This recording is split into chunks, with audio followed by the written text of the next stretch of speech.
Hey guys, so it seems like life is really busy for me right now, and all the things that I want to say seem so large that I'm just not finding time to do it. But I want to get started and kind of break it up into chunks so it's a little easier to digest. I think what I'm seeing that's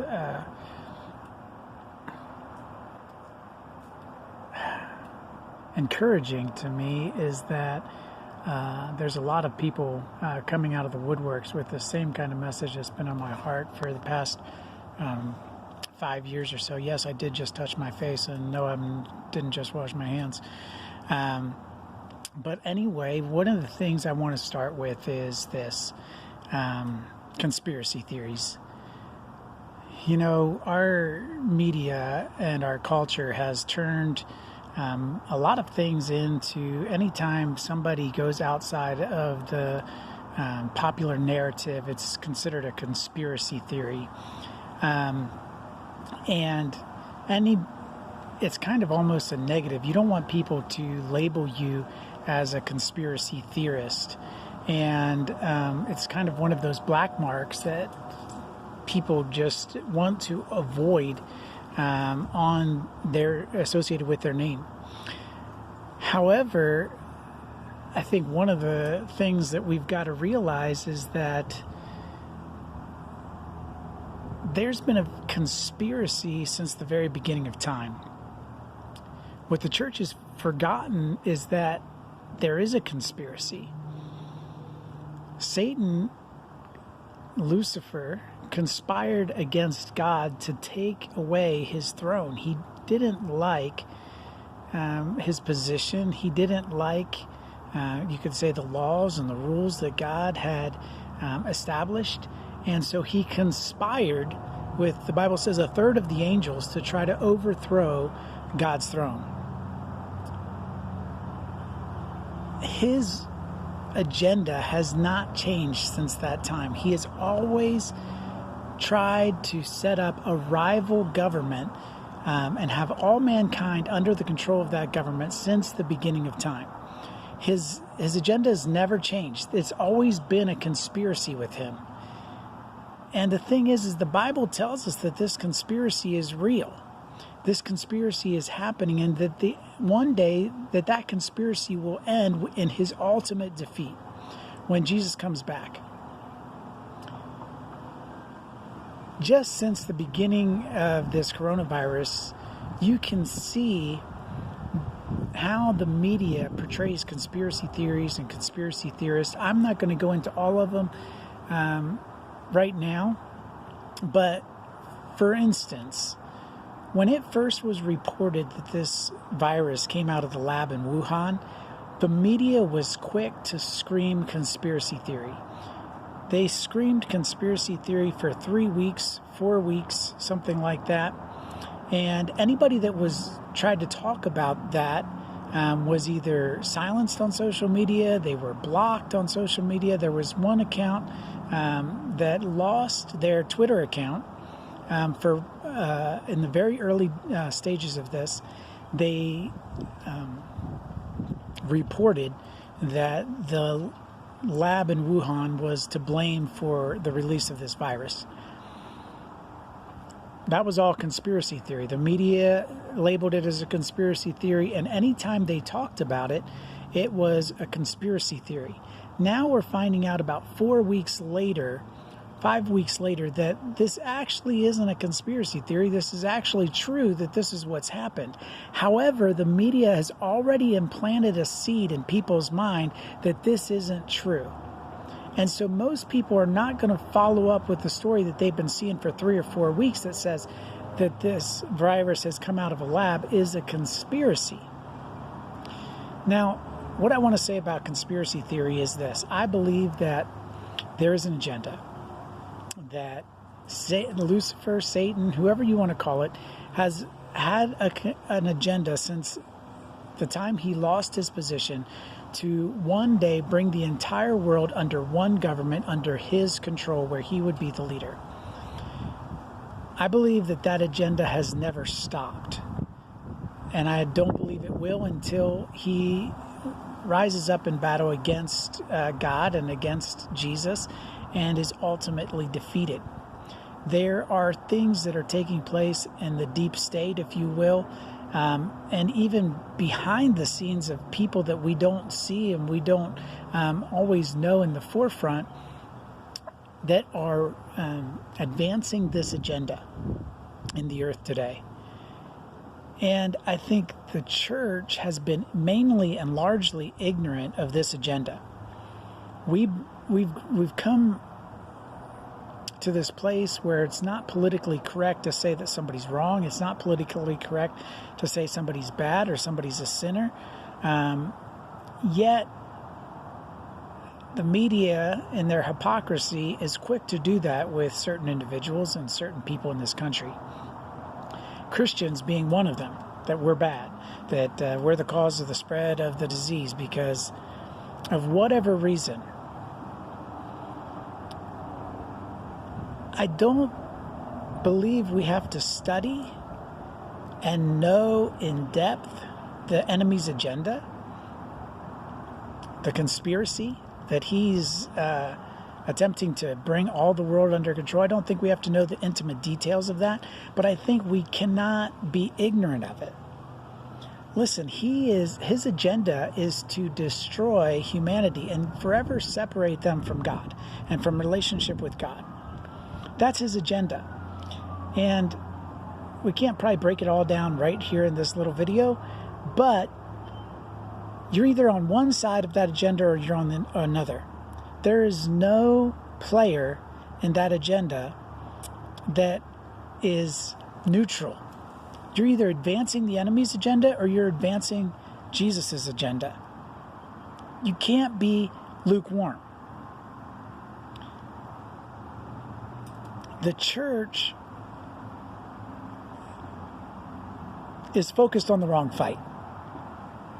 We think the fight is about our constitutional rights. We think the fight is about being able to gather in church. Listen, I'm here to tell you that if we don't wake up, I believe God right now is sounding an alarm to give the church grace and mercy to say, hey, you're focused on the wrong thing. It's not about your building.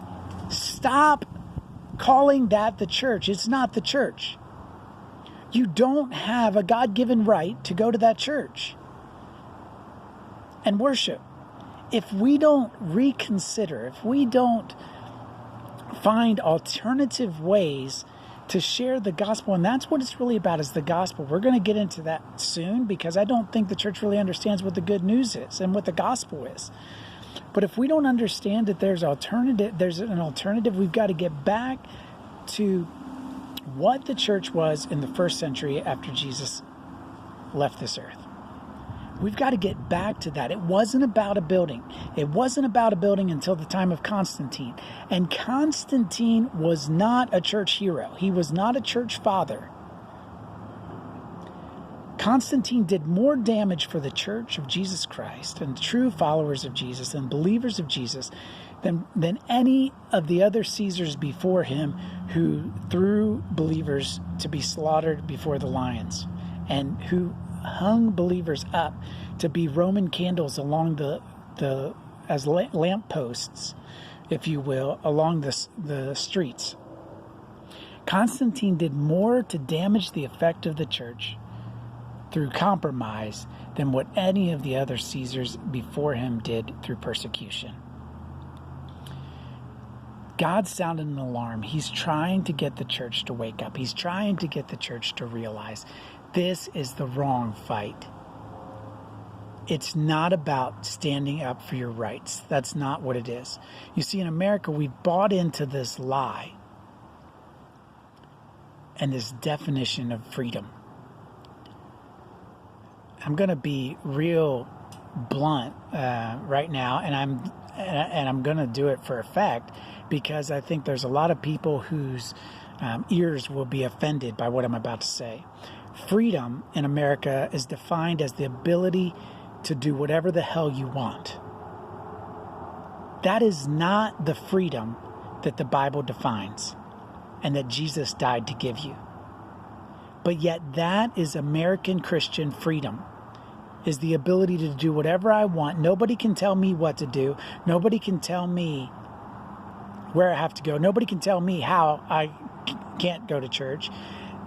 And we think that those liberties that the state has given you, if they're infringed upon, then we've lost our freedom.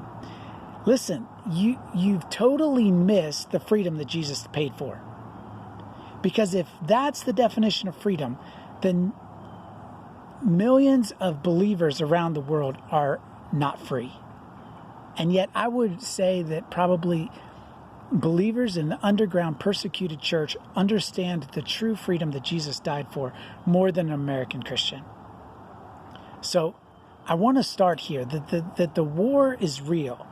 And I think more and more the details are being revealed and pulled, and the veils being pulled back, and we're able to see, hey, yeah, this agenda is advancing, and right now it's advancing at a rapid pace. And so a lot of what I might share, you might think is, hey, that's a conspiracy theory, or he's just a conspiracy theorist. Yes, there's a conspiracy, and it's been since the beginning of time that Satan has desired to dethrone God. And make no mistake about it, that's what's taking place right now with all these laws and all these social distancing guidelines and recommendations. It's a step closer towards dethroning God.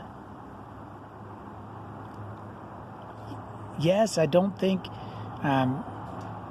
if you take a vaccine that you've taken the mark of the beast yet. Because I think there will be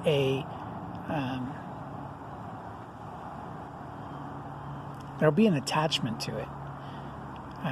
But I'd also believe that we are taking steps closer and closer and closer towards that time where when they ask you to do something that denies Jesus, it won't be a leap over a canyon. It'll just be the next logical step in the progression that we've taken as a society.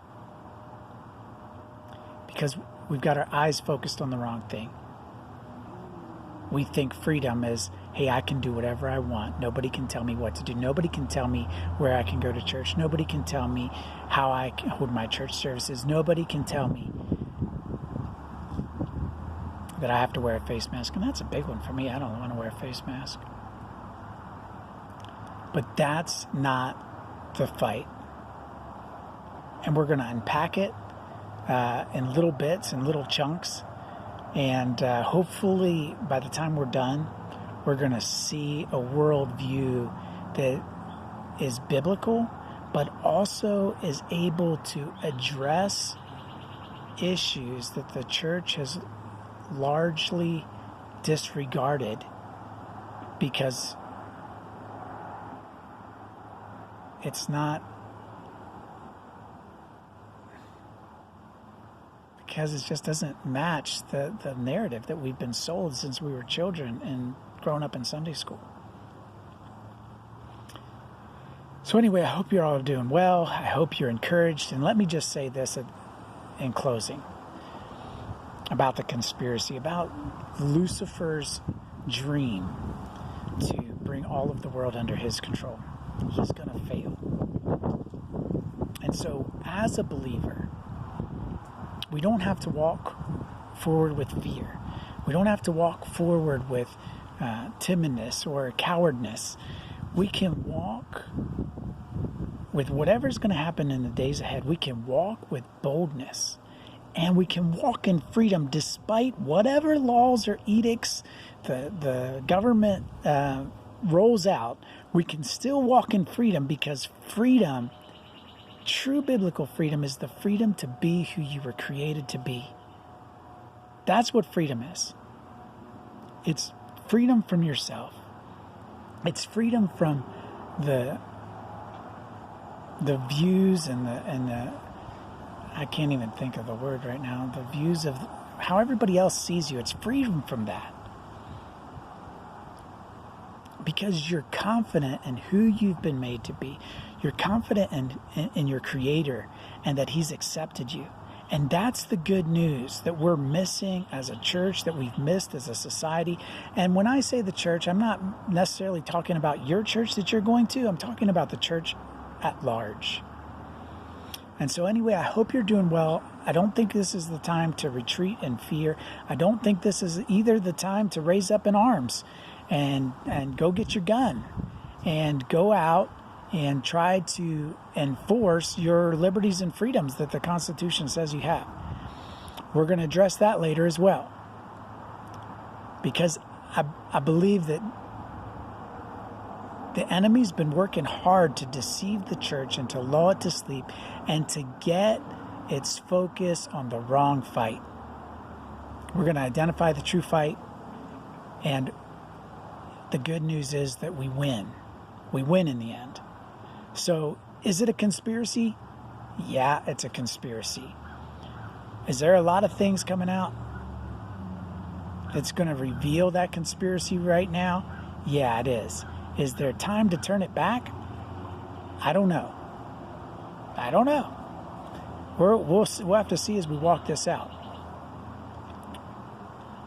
There's so much more I could say right now, but I'm not going to say it. I'm already at 16 minutes. Gosh, it's so long. I'm long-winded. Anyway, I hope you're all doing well. Hit me up with any comments below, and enjoy the day.